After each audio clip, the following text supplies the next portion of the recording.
For 10 years, the Game of Thrones fandom has fought one endless war. Who was crueler, Joffrey or Ramsay?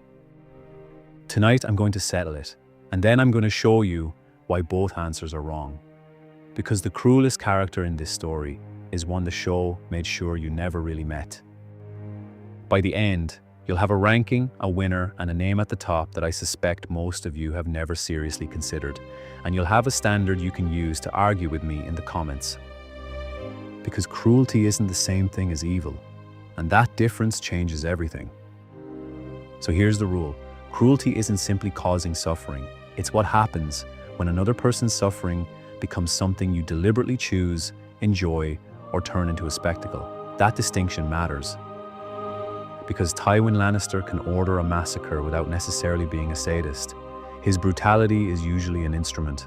The Red Wedding destroys Robb Stark and most of his army, but it's tied to political objectives, vengeance, and the restoration of Lannister power. The Mad King burns men alive, but Aerys is a different case again. His paranoia and madness complicate any attempt to classify his behavior as simple sadism, and Walder Frey, he turns hospitality itself into a weapon. But revenge and wounded pride are driving forces behind the Red Wedding. They're monsters, but they're not necessarily what we're looking for. Pure cruelty is rarer, and once you start looking for it, the list gets very strange. So 5 names, worst last, and then the one above them all. Number 5, Sir Meryn Trant. And I start with him because he's the type everyone underestimates, the obedient monster.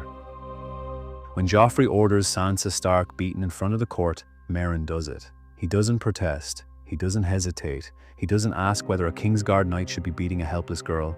He simply obeys. In the books, Jaime later confronts him about exactly this.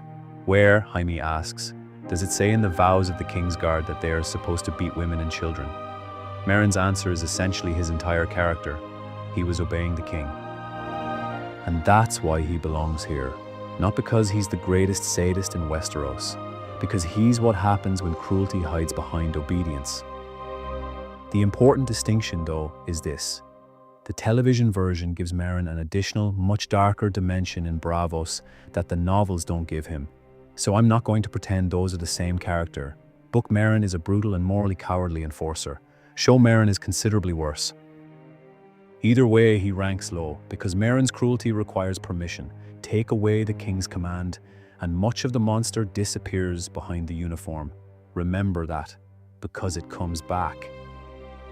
Number 4, Craster. No castle, no army, no great house, no iron throne. Just one isolated keep beyond the wall. And inside it, 19 wives, many of them his own daughters. His newborn sons are given to the cold gods, and his daughters remain trapped inside the cycle, eventually becoming wives themselves. The books don't give us the show's visual confirmation of exactly what happens to those boys, but they make the horror unmistakable. Craster has created a closed world where his victims are born into his system. They don't simply suffer under him, they grow up inside it. And that is what makes Craster different from someone like Gregor Clegane. Gregor enters villages with violence. Craster doesn't need to invade anything. The prison is his home. His cruelty doesn't arrive from outside, it is the environment. Number 3, Sir Gregor Clegane, the Mountain. And here's where the scale of the atrocities becomes almost impossible to ignore. During the sack of King's Landing, Gregor kills the infant Prince Aegon by smashing the child's head against a wall. Then, he rapes and murders Elia Martell. Princess Rhaenys is murdered by Sir Amory Lorch. And years later, Gregor's men turn the Riverlands into a killing ground. Villages are raided, small folk are tortured, people are murdered for information, food, and valuables. The Tickler, one of Gregor's men, tortures prisoners under his orders. And Gregor himself kills with terrifying casualness. His own family history is surrounded by rumors too. His sister, his father, his first wives. Some are only rumors, and we should keep them as rumors. But even without them, the record is horrifying enough. So why isn't Gregor number 1? Because Gregor's defining characteristic isn't really imagination, it's violence. He is enormous. He is brutally strong, and when he is unleashed, suffering follows him. But cruelty for our purposes, requires something more. Not just the ability to cause pain, the willingness to make pain itself the point. And the men above him don't merely unleash violence, they cultivate it. Number 2, Joffrey Baratheon. Before the crown, there was the cat, a pregnant kitchen cat. Joffrey cut open its belly because he wanted to see the kittens inside.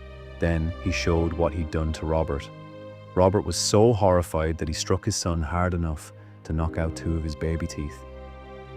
That story matters because it tells us something frightening. The crown didn't create Joffrey's cruelty, it removed the consequences. And then came King's Landing. Ned Stark's execution, Sansa being forced to look at her father's severed head, Sansa being beaten in public, the starving mob, the threats, the crossbow, the casual humiliation of people who cannot safely fight back. Joffrey doesn't just hurt people, he enjoys having the power to decide who gets hurt. But there is a weakness in his cruelty. Joffrey is fundamentally a coward. His power comes from the Kingsguard, from his position, from the fact that almost nobody in the room can hit him back. Take away the crown, take away the guards, take away the political consequences, and Joffrey becomes much smaller. His cruelty is enormous because his protection is enormous. Which brings us to Ramsay Bolton. And Ramsay is different, because Ramsay doesn't merely hurt people, he studies them, he breaks them, and then he rebuilds them into something else. The books make this especially clear with Theon Greyjoy. Ramsay doesn't simply torture Theon until he dies. He keeps him alive, he removes pieces of him, his teeth, his fingers, his toes, his identity, and eventually he creates reek. That's the terrifying part. Joffrey wants you to know that he has power over you. Ramsay wants to know how much of you he can destroy before there is nothing left. He turns suffering into a project. And that is why Ramsay has spent years winning this argument. Theon is not simply a victim, he becomes evidence of what Ramsay can do. But there's one problem. Ramsay isn't the cruelest character in the story. He's the cruelest character most of the television audience was actually allowed to meet, because there is another man, and HBO barely showed him. Number 1, Euron Greyjoy, the Crow's Eye. If your memory of Euron is the show's swaggering pirate, that's exactly why this argument works. Because book Euron is not simply a more violent version of television Euron, he's a fundamentally different creature. Start with his ship, Silence, a ship crewed by men who cannot speak. Because Euron ripped out their tongues, not 1, not 2, his crew is built around silence. Then look at what he does to his own family. Victarion believes Euron raped his salt wife, and Euron's treatment of his brothers goes much further than ordinary political rivalry. In the released Winds of Winter material, we learn something the published novels had previously only hinted at. Euron sexually abused Aeron and their brother Uri when they were children. Aeron survives, he becomes a priest, he becomes the Damper, he becomes a man who preaches drowning without fear, and yet Euron remains the person who terrifies him. That tells you something, because George R.R. Martin doesn't need to give Euron a 10-page speech explaining that he's evil. He gives us the reaction of the people who know him. Then comes the Winds of Winter preview material, and this is where the character becomes almost Lovecraftian. Euron has Aeron imprisoned aboard the Silence. He forces him to drink Shade of the Evening. Aeron experiences visions of Euron surrounded by gods, skulls, and blood. And then Euron begins preparing for something far darker. Holy men are captured, priests and septons, warlocks. Aeron is bound to the prow of the Silence, and beside him is Thalia Flowers, pregnant, tongueless. The material is from a released sample chapter of The Winds of Winter, not a published final novel, so it has to be treated accordingly. But even with that warning, the picture is horrifying. And here's why Euron beats Ramsay. Ramsay's cruelty is personal. He needs someone in the room. He needs a victim. He needs to see the transformation. Euron's cruelty has become something larger. He doesn't simply torture people. He turns suffering into theater, then into ritual, and perhaps eventually into something supernatural. That's what makes The Crow's Eye so disturbing. Ramsay wants to discover how much pain a human being can survive. Euron seems interested in discovering what pain can unlock, and that is a much darker question.